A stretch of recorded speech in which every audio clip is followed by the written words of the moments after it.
Welcome to the She Renovates Holiday Replay Series. Today's episode, 10 Ways to Manage Your Reno Costs, has over 3,000 downloads because who doesn't want to avoid budget blowouts? So let's get into it and save you some money.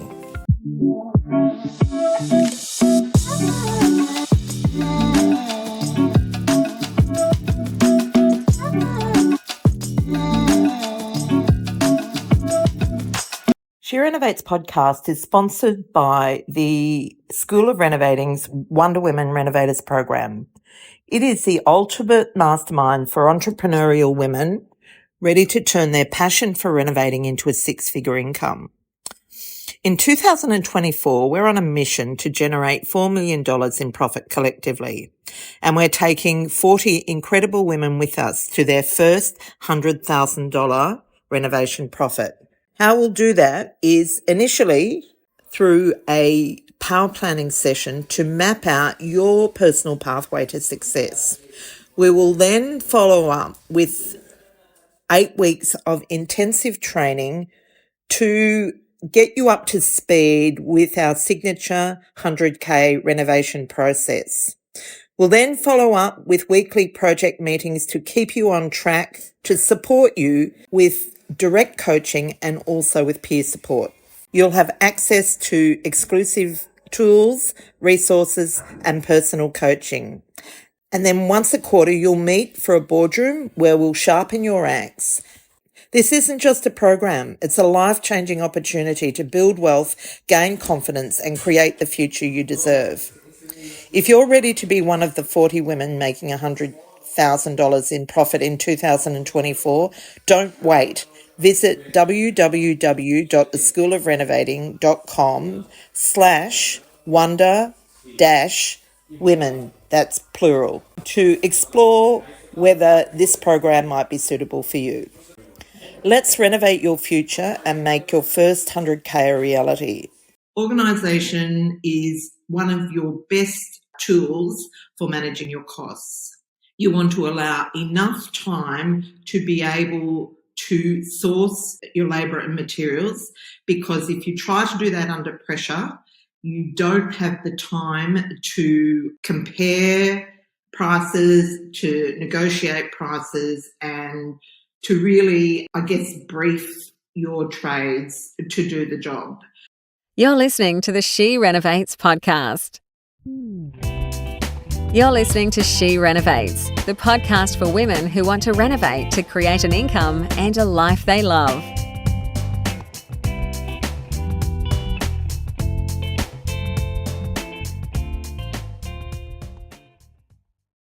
Hello, renovators.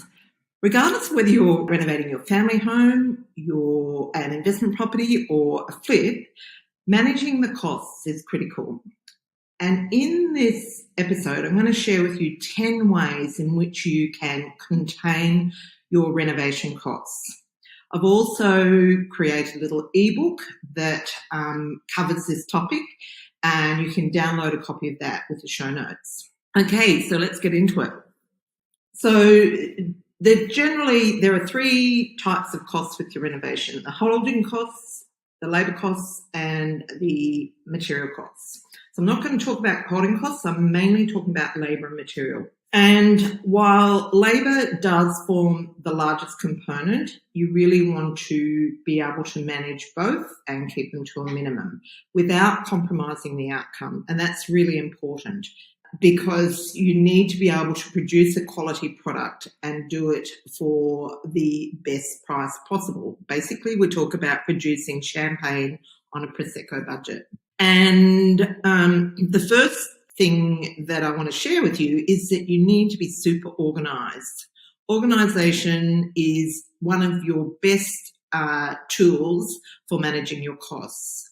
You want to allow enough time to be able to source your labour and materials, because if you try to do that under pressure, you don't have the time to compare prices, to negotiate prices, and to really, brief your trades to do the job. So allowing time to get all that organised ahead of time is critical. Because if you try, it's not that you can't source, get a tradesperson in at last minute. I've done it plenty of times. However, if you're running a whole project like that, you are really at risk of mistakes happening and blowouts. So try and get super duper organised, have plenty of time to be able to check out the sales and get more than one quote. If all the quotes coming in high, be able to go and get another quote and so on. So the second point is to basically make sure that you train your tradies. And by that, I mean that you firstly have a formal tender process. Now, if you're in the habit of just calling tradies in, talking through what you want with them, and then providing you a price, that may work in some scenarios, but when you're having to manage the costs, it's not going to work because you don't have any written record of what they've priced in order for you to feel confident that you've got everything covered and to keep them honest, because, you can go along in a project and then find they're requesting a variation. It may well be something that was included in the scope, but if you've got no written record of it, then you've got nowhere to go. If you can go for fixed price quotes. Now, at the moment, well, certainly during COVID, that has been very difficult. Many trades where we've been operating will not provide fixed price quotes. So, but if you can, that is certainly the best way to go. Now, a tradesman or tradeswoman will usually allow a risk factor in that. They will allow a buffer. I would suggest you try and negotiate out at least some of that, so that your fixed price is the best price and so that you don't have to worry about overruns. So the third point is make sure you get a good handyman to help you in the project. So there are lots of bits and pieces that need to be done, and if you're having to get each one of those separately quoted, it will probably end up costing you more, and often a handyman can do a good job on many of the tasks that need doing, and do it at a cost-effective price. I like to engage a handyman on a day rate, and so to do things like skirtings, splashbacks, tidy up grubby details. Usually you'll end up with things that have sort of slipped through the cracks with each trade, and you'll need someone to tidy them up. Often a handyman is a great solution. Often a builder, will, if you say create a new wall, a builder will sheet it, but they won't float and set the joints. So you then need to go and get a plasterer to do that. And on a small job, it's just not economically viable to bring another trade in, whereas a handyman will often do everything, and that's awesome. The fourth point is to retain what you can. Often you make profit on what you keep. And particularly with trades and builders, they tend to want to gut a building. They want to go all through, strip it out, start from fresh, which when you're making a profit from renovating, you just cannot afford to do. So you want to try and retain what you can. And also look at what's in the property that you can reuse. So often I've reused the oven, taken it out. It's hardly ever used because clearly the owner didn't bake. And then when we finished the kitchen, put the same oven back in. So it saved me the, $600 to $900 for a new oven. Another project, demolition was going on, and I brought in a security company because there was an alarm system there, and I was wondering whether it could be recycled. And so we had the base unit, and they were saying, yeah, we'd probably just use some wireless sensors and we'd reinstall it and with these new sensors. But then when we looked, we discovered that those wireless sensors that he was talking about were in the rubbish. So basically that's what had been installed, and the demolition contractors had just ripped them out and thrown them in the rubbish. So we went and pulled them out of the rubbish and reinstated it. So I got my security system at a very, reasonable price. Kitchens are great places for sinking lots of money in. So you really want to manage the kitchen process really well. Once again, it does not mean compromising the quality of the kitchen. But instead of going to a all-in-one kitchen company, you want to subcontract the various components of the kitchen. If you go to a full-service kitchen company, you will be paying for a full-time designer. You'll be paying their overheads to have a showroom. When they have the cabinetry made, they will be marking that up, and they'll also mark up all the trades that they engage to do your kitchen. So basically, you will pay exponentially more for that kitchen than it is costing.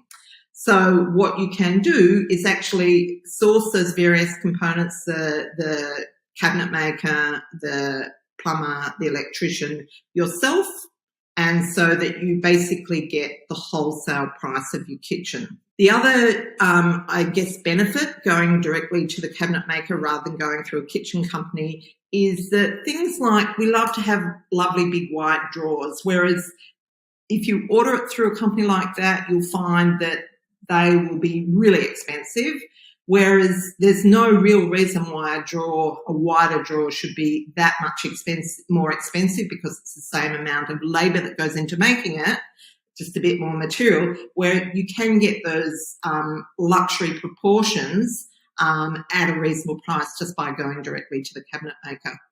The other thing about going directly to the cabinet maker is that you get things like your vanity at a reasonable price and your laundry cabinets. So I'd say put as much as you can into the package, and so save across the board, get consistency with your design, and so on. My next tip is to design for standard sizes. So things like glass, as in mirrors and shower screens, doors, fencing, wardrobes, curtains, designed for standard sizes so that you're not having to have them custom made. This will save you a lot, and it doesn't mean that you have to compromise on the quality. For instance, with doors, the standard size of a door is 2040 millimetres by 820,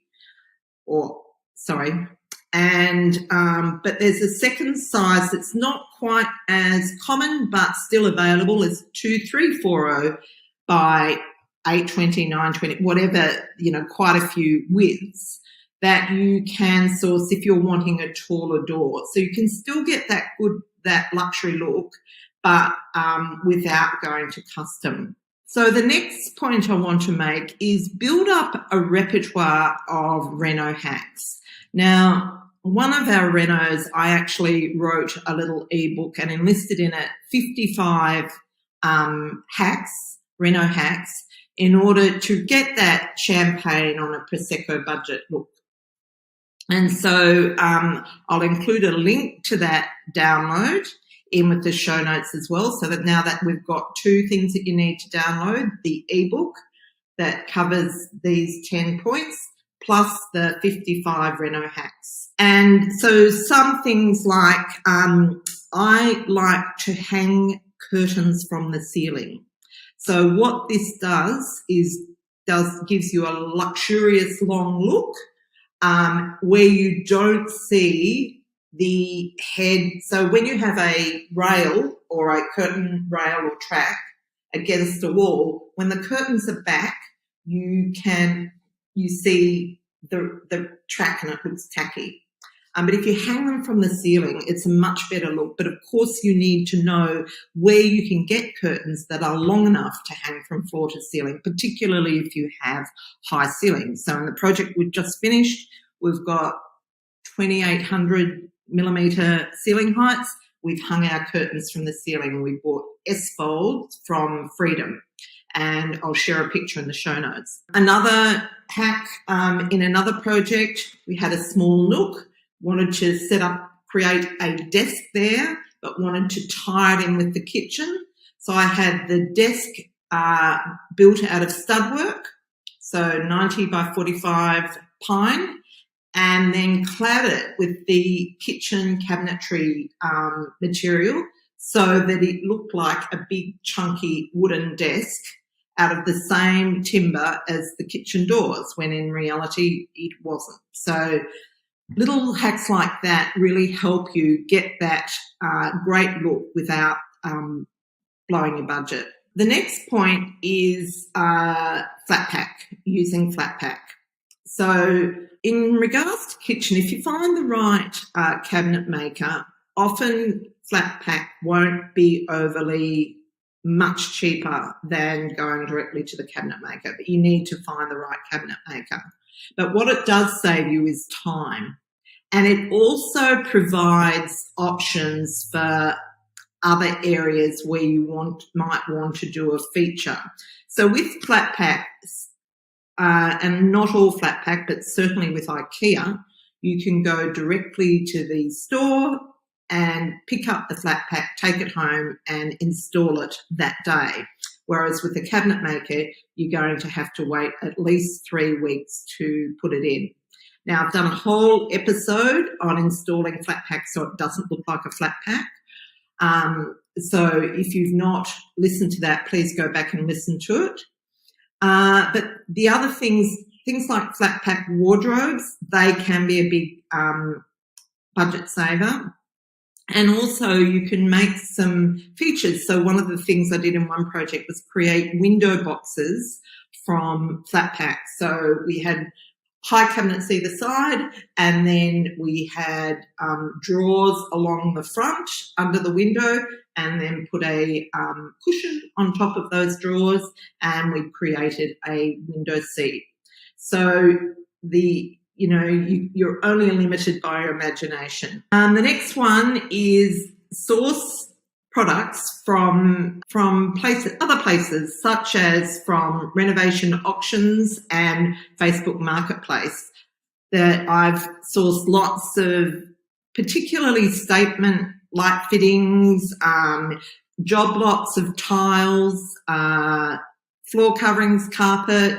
Just really watch the auctions and watch Marketplace, and you'll be surprised what you pick up. Even new appliances, heated towel rails, you name it. So keep a keen eye out for that.